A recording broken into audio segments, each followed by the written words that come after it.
The Nexus pit operated under 3 simple rules. Credits talked, blood walked, and nobody asked questions about what crawled out of hyperspace looking for action. Tonight's clientele included a Vorthak merchant whose chitinous hide still bore scorch marks from his last business transaction.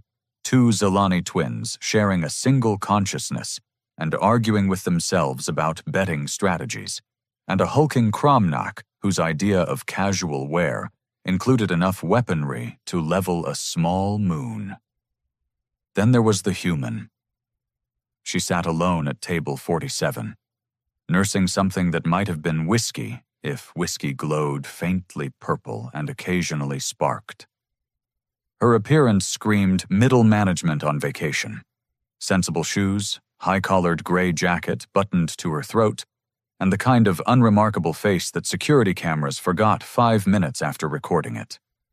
The other patrons had clocked her as prey within seconds of her arrival. Fresh meat. Tourist. Easy marks always wandered into places like this thinking they understood the rules. 500 on the Jex warrior, rumbled the Cromnak, sliding a credit chip across his table toward the betting terminal. On the arena floor below, said warrior was currently using his opponent's spinal column as a back scratcher. These matches keep getting shorter. Where's the artistry? Where's the prolonged suffering?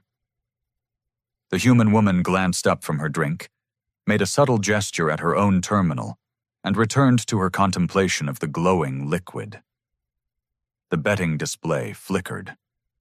50 credits on the now unconscious Rillan fighter who was definitely losing. Did that mammal just bet against the obvious winner? The Vorthak's translator device rendered his clicking mandibles into something resembling laughter. Terrans. They stumble into galactic civilization barely a century ago and think they understand combat. One of the Zilani twins leaned forward, compound eyes glittering. Remember when they first petitioned for trade agreements? All those diplomatic niceties about peaceful coexistence and mutual benefit? Such adorable naivety. Over 97% of viewers here are watching without subscribing. Don't be one of them. Hit that subscribe button right now and join the journey. Every click helps us grow stronger, and you'll never miss the next epic story. Adorable and profitable, added the other twin.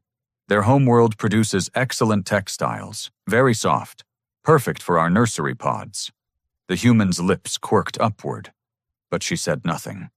On the arena floor, the Rillan fighter had apparently decided consciousness was overrated and remained determinedly motionless while the Jex warrior flexed for the crowd. 50 credits says the small ones got internal injuries, the woman commented to nobody in particular. Her voice carried the kind of casual certainty usually reserved for observations about weather or lunch preferences. The Cromnak's laugh sounded like grinding starship hulls. Internal injuries? That little squeaker's got external injuries, internal injuries, and probably some interdimensional injuries we haven't invented names for yet. As if summoned by cosmic irony, the unconscious Rillan fighter suddenly rolled sideways, wrapped his prehensile tail around the Jex warrior's ankle, and sent 8 feet of overconfident muscle crashing into the arena wall with a wet, satisfying crunch. The crowd erupted in surprise, dismay, or whatever sound Vorthaks made when their sure-thing bets evaporated. The human collected her winnings with the same expression she might use for picking up dry cleaning. Unremarkable, routine, boring. Lucky guess, muttered the Vorthak, mandibles clicking in irritation. Was it, though? The human finally spoke directly to the table of aliens, her tone conversational. Your warrior telegraphed his finishing move 3 minutes ago. Standard Jex combat doctrine. Establish dominance through intimidation, then deliver the killing blow while the opponent's morale breaks. Textbook stuff. The Cromnak's weapon harness creaked as he shifted position. You speak like someone who's studied Jex tactics. I speak like someone who's watched 3 fights tonight. and noticed patterns. She took another sip of her mysterious beverage. The Raylan was playing dead. Classic misdirection. His breathing never changed rhythm, and he kept his tail positioned for a sweep. Elementary. Elementary, repeated one Zilani twin to the other. It thinks Rillan combat psychology is elementary. Thinks it understands warrior cultures after watching holovids, agreed the second twin. The human woman smiled then, and something in that expression made several nearby conversations falter. It wasn't a pleasant smile. It was the kind of smile that suggested the person wearing it had seen significantly more interesting things than alien gladiator matches, and found them all slightly disappointing. I'm curious, she said, standing and walking over to their table uninvited. What's the entry fee for the tournament bracket? The Cromnack's primary eye stalks swiveled to track her movement while his secondary eyes remained locked on potential escape routes. Smart creature. 10,000 credits. Winner takes 60% of the total pot. But mammals aren't eligible. Insurance reasons. Insurance reasons? The woman repeated thoughtfully. Because humans are too fragile? Because Terrans have never developed real martial traditions, explained the Vorthak, with the patience of someone addressing a particularly slow child. Your species achieved interstellar travel through luck and borrowed technology. No warrior culture, no combat heritage. Your people solve conflicts through committees and strongly worded letters. Fascinating perspective.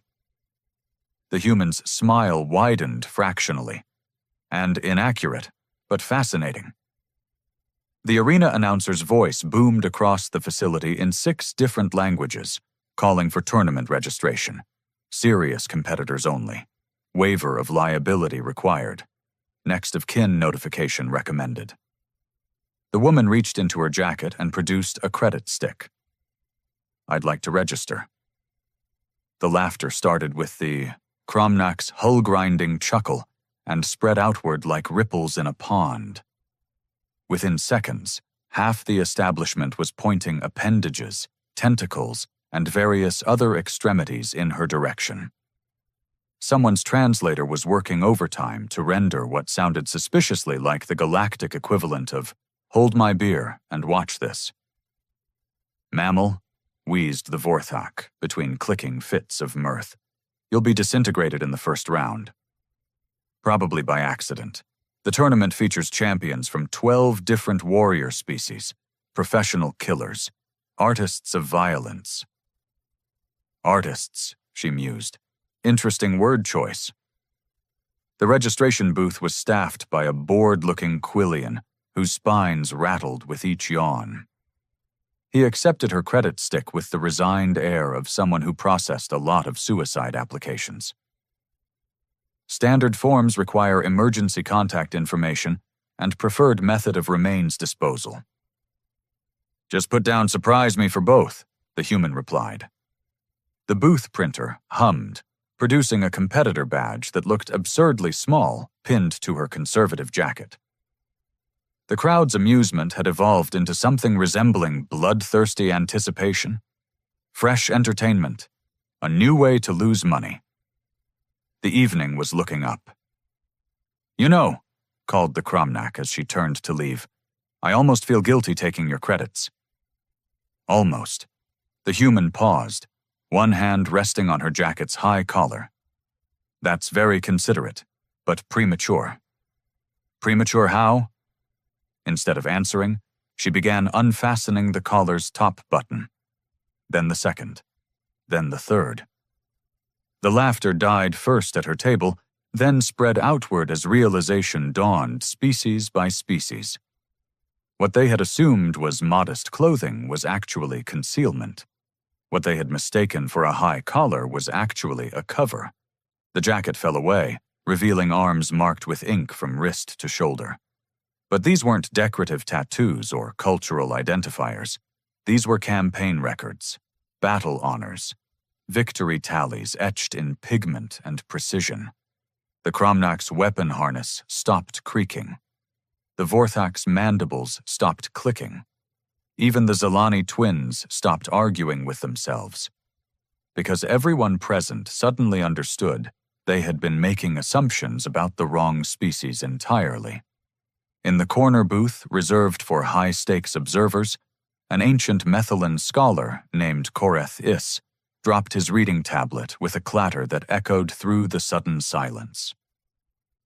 His 4 eyes, 2 biological, 2 cybernetic replacements from a long-ago war, focused on the woman's exposed arms with the intensity of someone recognizing scripture written in a dead language.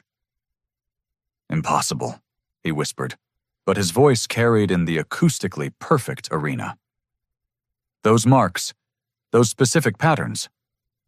The tournament bracket displayed on the main screens showed her scheduled against a Thane berserker in the opening round. The Thane were 7 feet of crystalline bone and controlled rage, bred for combat in gravity wells that would crush most species into paste.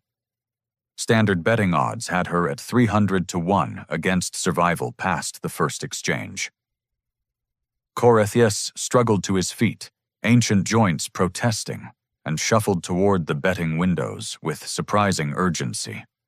Several patrons noticed the scholar, whose people had maintained the galaxy's most comprehensive military archives for over 2 millennia, placing what appeared to be his entire research stipend on the human woman. "Professor," called a young draconic exchange student who'd been shadowing the old Methalan, "surely you're not serious about those wagers. The primate appears competent for her species, but against a Thane warrior." "Child," Korethis interrupted, never taking his enhanced eyes off the woman as she performed what looked like simple stretching exercises. "What do you know about the Void Century?" The student's scales rippled confusion. The historical gap? When long-range exploration ceased and several advanced civilizations simply vanished? Academic consensus attributes it to natural expansion limits and resource depletion. "Academic consensus," the scholar repeated with bitter amusement. "We tell ourselves comfortable lies when the truth becomes inconvenient to current politics." Down on the preparation level, the human woman had attracted a small crowd of upcoming fighters. They watched her methodical warm-up routine with the fascination of professionals observing something they didn't quite understand. Her movements weren't flashy or intimidating. They were economical, precise, and somehow familiar in ways that made experienced killers uncomfortable. A Skithari assassin, whose species prided themselves on reading body language across dimensional barriers, tilted its head in confusion. "Your muscle memory patterns. They're not amateur self-defense training." "No," the woman agreed, rotating her shoulders to reveal more of the intricate markings beneath her shirt. "They're not." The Skithari's mandibles clicked in recognition of something it couldn't quite place. "Where did you learn to move like that?" "Those are military patterns, but your people have no military tradition worthy of what, exactly?" The woman's voice remained conversational, but several nearby conversations stopped. "Defeating the hegemony fleet at Kepler Station? Cracking the Syndicate's Fortress Moon? Or were you thinking of something more recent?" The Skithari's chromatic skin shifted through several colors before settling on a pale uncertainty. "Those are historical events, ancient battles, pre-contact human mythology." "Mythology." She nodded thoughtfully. "Interesting interpretation."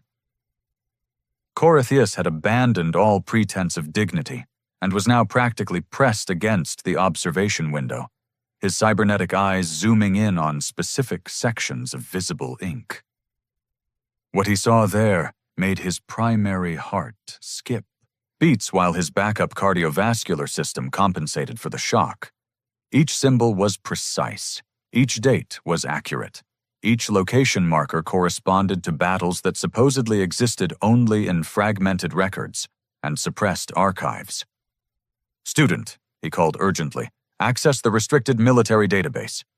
Search for operational designations matching the markings on that female's left forearm. Professor, I don't have clearance for— Use my credentials. Emergency academic override, now. The draconic student's claws worked frantically across a portable interface, while Koreth continued his optical examination of the woman below. The results appeared on screen just as the first tournament match was called. Professor, this can't be right. The database shows these operational codes were classified at the highest levels. Some of these engagements are still listed as officially fictional for diplomatic reasons. Below them, the human woman walked toward the arena entrance with the unhurried gait of someone heading to a routine appointment. Her Thane opponent emerged from the opposite tunnel, crystalline hide gleaming under the combat lights, bone spurs extending in anticipation of violence. The crowd's attention was split between the spectacle and the growing realization that several knowledgeable observers were behaving very strangely. Money began shifting on the betting boards as patrons noticed which individuals were quietly changing their wagers. Tell me, student, Koreth continued, his voice now carrying the weight of genuine fear. What do our diplomatic records say about humanity's first contact with galactic civilization? Standard expansion pattern. They achieved FTL capability approximately 87 years ago, made contact with Rigel trade routes, and petitioned for recognition through proper channels. Model new species integration. The arena announcer was building excitement for the match, describing the Thane warrior's impressive record and the human challengers. Well, the announcer seemed to be struggling with that part. Now access the deep archives, the professor instructed. Pre-standardization records. Search for any mention of Terran military operations during the Void Century. The student's interface chimed a warning. Professor, these files are restricted beyond my clearance level. Some are tagged with warnings about psychological contamination and threat assessment protocols. On the arena floor, the human woman was examining her opponent with the clinical interest of someone identifying anatomical weak points. The Thane warrior, bred for intimidation as much as combat, was performing the traditional pre-fight dominance display, a series of bone-rattling roars designed to paralyze prey species through fear response alone. She yawned. Actually yawned. The Cromnac from Table 47 leaned forward, weapon harness creaking. Is that mammal bored? Override the restrictions, Koreth commanded his student. Full academic emergency protocols. I take responsibility for any consequences. The files opened. What appeared on screen made the young draconic's scales turn the pale shade reserved for existential terror. Page after page of classified military encounters, tactical analyses, and threat assessments, all dated during the Void Century, all involving human forces. Professor, the student whispered, according to these records, the Terrans didn't make first contact 87 years ago. They made first contact 400 years ago, and then they conquered everything. The tournament bell rang, signaling the start of combat. The Thane warrior charged forward with the unstoppable momentum of crystalline bone and focused hatred, moving fast enough to blur against the arena lights. The human woman sidestepped with minimal effort and casually broke the creature's primary load-bearing joint with what appeared to be a gentle tap. The Thane hit the arena wall with enough force to crack the reinforced barriers. Not conquered, Koreth corrected quietly, watching the woman reset her stance as if nothing particularly interesting had occurred. Liberated. And then they left. Voluntarily. The crowd's roar died into confused silence as the greatest Thane warrior of the current generation tried unsuccessfully to stand on what used to be functional legs. Left? The student managed. Why would a conquering species simply leave? The human woman was already walking toward the exit, her match technically over. But she paused at the arena center, looked directly up at the observation windows, and rolled up her right sleeve. More tattoos. Different patterns. And at the very top, barely visible, symbols that made Korath Issa's cybernetic eyes auto-adjust their focus settings in futile attempts to process what they were seeing. Because, the old scholar answered, his voice hollow with the weight of suppressed history, they weren't finished learning how to fight. The second round featured a Nexari champion whose species had perfected the art of molecular disruption through focused neural energy. Their warrior stood 9 feet tall, with organs capable of generating localized electromagnetic pulses that could liquefy bone marrow at 20 paces. The betting pools had recalibrated after the Thane incident, but most patrons still considered the humans' previous victory a fluke, possibly the result of performance-enhancing chemicals or hidden technology. The woman entered the arena wearing the same unremarkable expression she'd maintained all evening.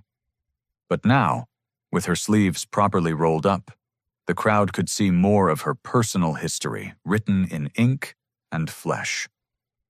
A hegemony merchant in the premium seating section nearly choked on his respiratory fluid when he recognized the spiral pattern decorating her left bicep. That particular design had been outlawed in 14 systems after the Battle of Proxima Gate, where someone, according to official records, a terrorist cell of unknown origin, had convinced an entire hegemony invasion fleet to surrender by demonstrating superior knowledge of their own tactical doctrines. Impossible, he wheezed to his companion, a heavily modified cyborg collective node. Those marks, they're classified hegemony battle honors. No outsider could possess authentic versions. The cyborg's optical array focused on the woman with mechanical precision. Probability assessment indicates 97% accuracy in symbol reproduction. Query: how does a non-hegemony entity acquire classified military decorations? They don't, the merchant replied, his breathing apparatus cycling rapidly. Unless... The arena announcer was struggling with pronunciation as he introduced the Nexari champion. The creature's introduction included a recital of defeated opponents, conquered territories, and species driven to extinction, the standard resume for professional violence. When the announcer turned to introduce the human challenger, he simply said, "And representing the Terran systems, an unregistered combatant." The Nexari warrior began generating the telltale shimmer of molecular disruption fields, a sight that had preceded the death of countless opponents across multiple star systems. Energy crackled between its primary appendages as it prepared to demonstrate why its species maintained exclusive contracts with the galaxy's most feared military organizations.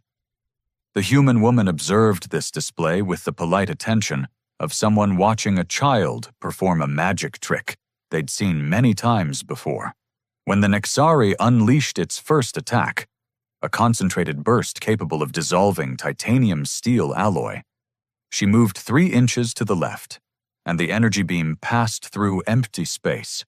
"Nexari combat doctrine," she commented conversationally, loud enough for the crowd to hear, relies on psychological intimidation followed by overwhelming first strike capability.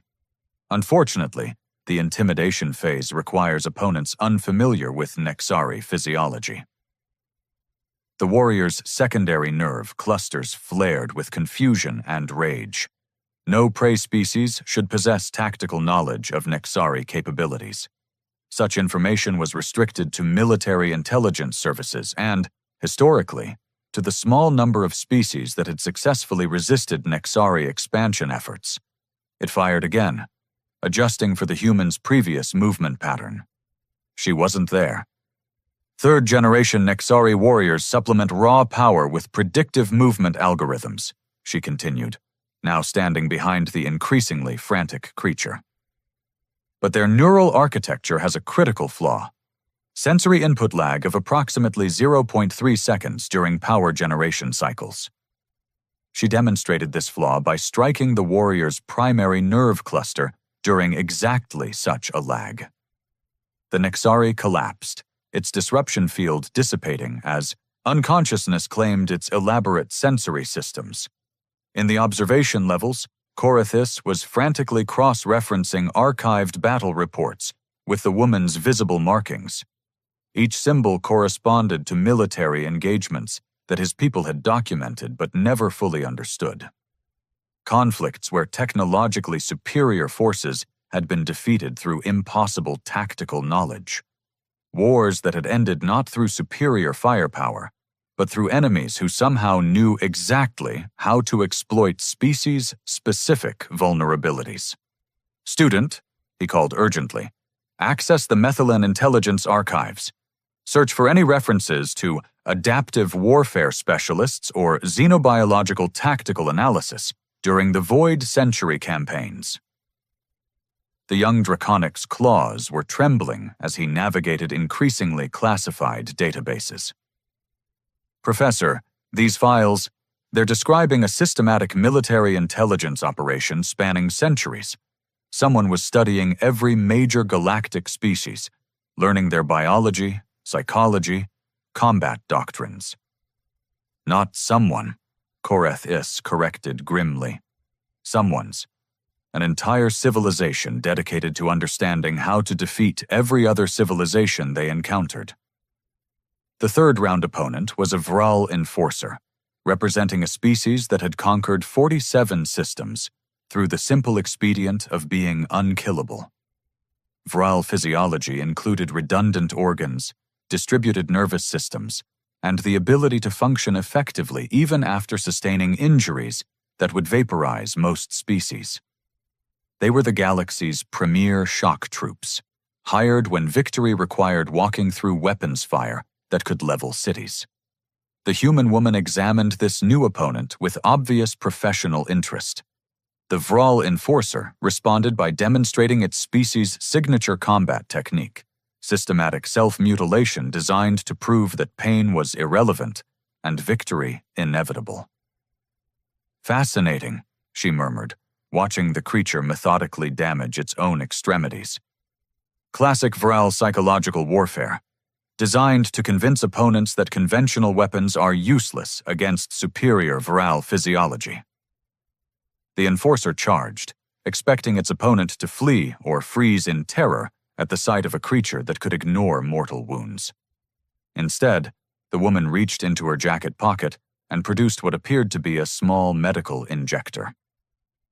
The crowd watched in confusion as she calmly administered what looked like a therapeutic injection to the charging virile warrior. The creature's momentum carried it several more steps before its distributed nervous system registered that something was very wrong. It collapsed, twitching, as its multiple hearts began operating in conflicting rhythms. "Vral cardiac synchronization," the woman explained to the stunned audience, "relies on a species-specific enzyme that regulates distributed circulatory functions. Disrupt that enzyme." She gestured at the unconscious. "Enforcer." "Well?" Results speak for themselves. The betting displays were flashing warnings about unprecedented odds fluctuations. Several major gambling syndicates had suspended operations entirely rather than risk further losses to whatever was happening in the arena below. Korath-Is had found what he was looking for in the deepest archives, files that hadn't been accessed in over 3 centuries. Military intelligence reports that painted a picture so comprehensive and terrifying that his people had apparently decided to classify them beyond all reasonable security protocols. "Student," he whispered, "we need to leave. Immediately." "Professor?" "But the tournament." "The tournament is not entertainment," the old scholar said, gathering his research materials with shaking appendages. "It's a demonstration. And we've just been educated about exactly how outclassed our entire civilization has always been." The 4th round was announced: the human woman versus champion Kess Vorthul of the Dominion Guard. The crowd recognized that name. Every being in the galaxy recognized that name. Kes Vortul had personally conquered the Andromedan resistance, broken the siege of Tau Ceti, and established the current balance of galactic power through a combination of tactical brilliance and overwhelming force. As the champion entered the arena, the woman was visible examining the final portion of her exposed tattoos. At the very top of her right shoulder, barely visible beneath her shirt collar, was a symbol that Korath Is recognized with absolute certainty. It was the mark of someone who had fought and defeated Dominion forces during the Void Century, when such a thing was supposed to be impossible. Champion Kes Vortul entered the arena with the measured confidence of someone who had never experienced defeat. The Dominion's apex predator stood 12 feet tall, equipped with naturally occurring weapons systems that most species required advanced technology to replicate. Energy projection capabilities, adaptive armor plating, and neural processing speeds that allowed tactical analysis in real-time combat situations. The woman looked up at her final opponent and smiled the way someone might greet an old colleague at a professional conference. "Hello, Kes," she said quietly. "It's been what? 200 years?" The champion's primary visual organs dilated in recognition. Secondary weapon systems automatically engaging as ancient memories surfaced through layers of suppressed military intelligence. That voice, that stance, that impossible familiarity with Dominion operational procedures. "You," Kes Vortul rumbled, the sound carrying harmonics that could shatter glass at close range. "But the record said your entire command structure was eliminated. We verified the terminations personally." "You verified that we stopped responding to communications," the woman corrected. "Different thing entirely." What followed wasn't a fight. It was a conversation conducted through violence, each exchange revealing layers of shared history that the crowd couldn't possibly understand. The champion attacked with techniques perfected over centuries of conquest, and the woman countered with movements that demonstrated intimate familiarity with those exact methods. She didn't just know how to fight Dominion forces. She knew how to fight this specific Dominion warrior. "The Arcturus Gambit," she commented, deflecting an energy burst that could have vaporized a battle cruiser. "You always did favor that opening, still telegraphing the charge sequence through your secondary crown displays." Kes Vortul's attack patterns shifted, adapting to exploit what should have been random human movement patterns. Except the woman's responses suggested she was several tactical exchanges ahead of the adaptation cycle. "Kratak 7, the champion growled, recognition dawning. "You were at Kratak 7. "I was at Kratak 7, she confirmed, ending the exchange by doing something that made the champion's natural armor plating simply stop functioning. "I was also at Kepler Station, Proxima Gate, and about 30 other engagements you probably don't remember. We were very thorough in our education process. The champion crashed to the arena floor, not unconscious but completely unable to continue combat. The woman had somehow disabled its weapons systems, mobility functions, and defensive capabilities without causing any visible damage." "How?" Kes Vortul managed. "Because we learned," she replied simply. That was the whole point. The arena had fallen completely silent. Even the automated betting systems had stopped processing wagers, their algorithms unable to calculate odds for a situation that defied all available data. The woman walked to the center of the arena and addressed the crowd directly. "Ladies, gentlemen, and assorted sentient beings," she began, her voice carrying clearly through the acoustic design. "My name is Commander Elena Vasquez, formerly of the Terran Expeditionary Force, currently serving as a diplomatic attaché to the Galactic Trade Commission." She gestured at her defeated opponents, all of whom were now conscious and listening with the focused attention of professional soldiers receiving a briefing. "For the past 4 centuries, humanity has been conducting what we call the Long Study. We left our homeworld not to explore or colonize, but to learn. Specifically, to understand every major galactic civilization's strengths, weaknesses, capabilities, and limitations. The crowd's murmur suggested this revelation was not being received as good news. "We fought your wars," she continued. "We served in your militaries. We studied your combat doctrines, your cultural psychology, your biological vulnerabilities. We learned how to defeat every major power in known space. Not because we wanted to conquer you. Conquest is inefficient and ultimately temporary." She pulled down her shirt collar, revealing the final tattoo, a symbol none of them recognized. "We learned because something else is coming. Something that makes our previous capabilities look like a child's toy soldiers. The long study wasn't preparation for war against you. It was preparation to defend you." Champion Kess Vorthul struggled to a sitting position. The border signals. The anomalous readings from beyond the rim. Your people have been tracking them. "For 6 decades now," Commander Vasquez confirmed. "Whatever's out there has been observing us as carefully as we've been observing you. The difference is, they're not interested in coexistence." The implications settled over the crowd like a suffocating blanket. Every species present began calculating what it meant to discover that the galaxy's supposed newcomers had actually been conducting military intelligence operations for centuries. The peaceful first contact narrative, Vasquez explained, was designed to allow us to reintegrate into galactic civilization without triggering defensive responses that would interfere with our actual mission. Humanity returned not as conquerors, but as protectors preparing for a threat none of you have detected yet. She walked toward the arena exit, then paused. Tonight was a demonstration, not of human superiority, but of human commitment. When the border signals resolve into actual contact, you'll discover that everything we've learned about defeating you can also be applied to defending you. The final tattoo on her shoulder, the one they couldn't recognize, became visible as she adjusted her shirt. It depicted a geometric pattern that looked suspiciously like stellar cartography from a region of space that wasn't supposed to contain anything at all. "The real war," she said quietly, "hasn't started yet." As she disappeared into the facility's upper levels, the crowd remained frozen in contemplative silence.